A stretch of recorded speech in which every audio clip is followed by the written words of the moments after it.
अस्सलाम वालेकुम वरहमतुल्लाहि वबरकातुहू। 14 ज़िलहज्जा बात करेंगे 5 मिनट के मदरसे में इस्लामी तारीख़ पर। अल्लामा अब्दुर्रहमान बिन जौज़ी रहमतुल्लाह अलैह।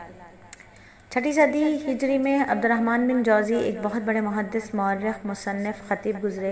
508 हिजरी में बगदाद में पैदा हुए। बचपन में बाप का साया सर से उठ गया और जब पढ़ने के काबिल हुए तो माँ ने मशहूर मुहद्दिस इब्न नासिर के हवाले कर दिया। आपने बड़ी मेहनत और शौक़ के साथ अपना तालीमी सफ़र शुरू किया। ख़ुद फरमाते हैं कि मैं 6 साल की उम्र में मकतब में दाखिल हुआ।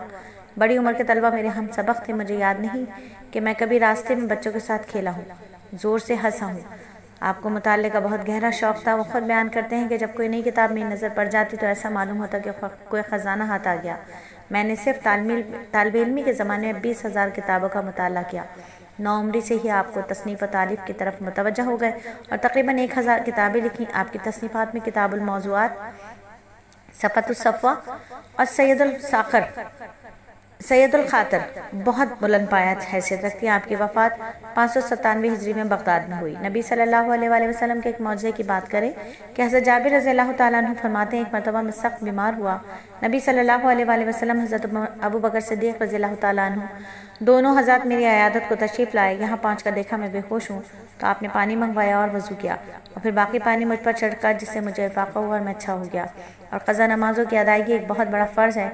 आप सल्लल्लाहु अलैहि वसल्लम ने फरमाया, जो कोई नमाज़ पढ़ना भूल जाए या नमाज के वक्त सोता रह गया हो तो उसका कफ़ारा यह है कि जब याद आए उसी वक्त पढ़ ले। अगर किसी की नमाज किसी उज़र की वजह से छूट जाए या सोने की वजह से नमाज का वक्त गुजर जाए तो बाद में उसको पढ़ना फ़र्ज़ है।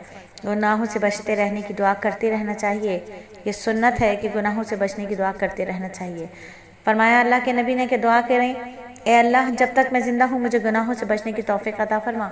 और एक बहुत ही अहम अमल की फजीलत के मस्जिद की सफाई का इनाम है।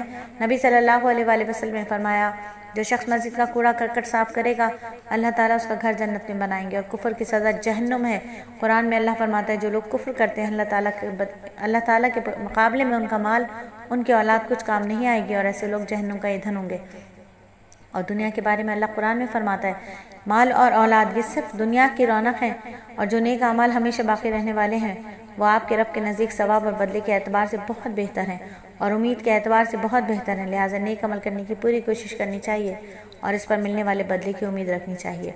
और कब्र पुकारती है। आप सल्लल्लाहु अलैहि वसल्लम ने फरमाया, कब्र रोज़ाना पुकार कर कहती है, मैं तन्हाई का घर हूँ, मैं मिट्टी का घर हूँ, मैं कीड़े मकोड़ों का घर हूँ। तिब्बे नबवी से इलाज के नबी सल्लल्लाहु अलैहि वसल्लम ने फरमाया, जो शख्स हर महीने 3 दिन सुबह के वक्त शहद को चाटेगा तो उसे कोई बड़ी बीमारी नहीं होगी। और नबी सल्लल्लाहु अलैहि वसल्लम नसीहत फरमाते हैं, अल्लाह की इबादत करते रहो, खाना खिलाते रहो, सलाम फैलाते रहो। इन अमाल की वजह से जन्नत में सलामती के साथ दाखिल हो जाओगे।